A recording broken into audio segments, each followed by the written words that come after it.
नमस्कार मित्रांनो, आज आपण बनवूया तुरीच्या डाळीचे कढी गोळे। हे खायला खूपच सुंदर लागतात आणि खूपच टेस्टी लागतात। तर मी याच्याकरता डाळ भिजवली आणि 5-6 घंटे डाळ छान भिजून गेलेली आहे। आता आपण याला वाटूया। तर मी मिक्सरच्या भांड्यामध्ये डाळ वाटण्याकरता डाळ पूर्ण काढून घेते आणि याच्यामध्ये टाकते 4 हिरव्या मिरच्या, 4 लसणाच्या कळ्या, अजून कढीपत्ते टाकते आणि त्यानंतर टाकूया थोडेसा जिरा। तर हे बघा, जिरा टाकून आपण याला दरदरा वाटून घेऊया। तर खूप जास्त चिकना नाही वाटायचं आपल्याला, फक्त दरदरा, थोडासा दरदरा वाटायचा आहे। आणि पूर्ण मग एका भांड्यामध्ये काढून घ्यायचं मिश्रण। त्यानंतर आता काय करायचं बघूया। तर हे बघा, मी घेतलं हे कढी घेतली आहे, कढी करता दही घेतली आहे। त्याच्यामध्ये मी बेसन टाकला थोडासा आणि थोडासा बेसन या मिश्रणमध्ये पण टाकायचा आहे।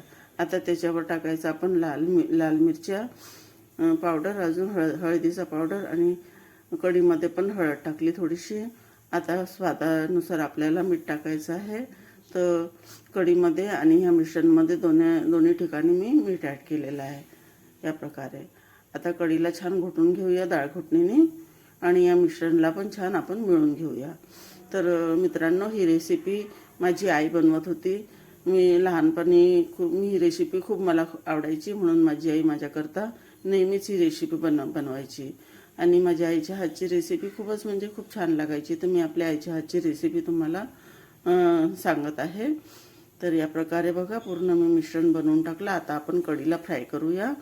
तर मी याच्यामध्ये थोडासा जिरा टाकला आहे आणि याच्यामध्ये टाकू आपण हिरव्या मिरच्या, अजून कढीपत्ता टाकला। आता कढीला आपण फोडणी देऊया। तर छान झणझणीतवाली कढी फोडणी देऊया। तर बघा, छान झणझणीतवाली कढी फोडणी मी दिलेली आहे ना। लगेच मी झाकण बंद केलं आहे। त्याच्यामध्ये थोडीशी चिमूटभर मी साखर टाकली आहे। साखर टाकल्याने कढीचा टेस्ट खूप छान लागते। आणि बघा, आता कढीला छान उकळी आलेली आहे। तर जशीच कढीला उकळी आली त्यानंतर आपल्याला एक एक गोळा करून छोटे छोटे गोळा आपल्याला बनवून टाकायचे आहे। या प्रकारे बघा, छोटे छोटे गोळे बनवले मी। तुरीच्या डाळीचे गोळे बनवून याच्यामध्ये ॲड करायचे आहे।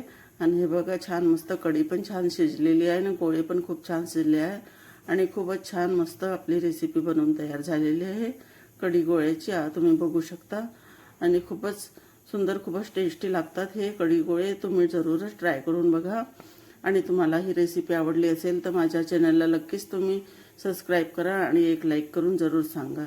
तर नमस्ते मित्रांनो।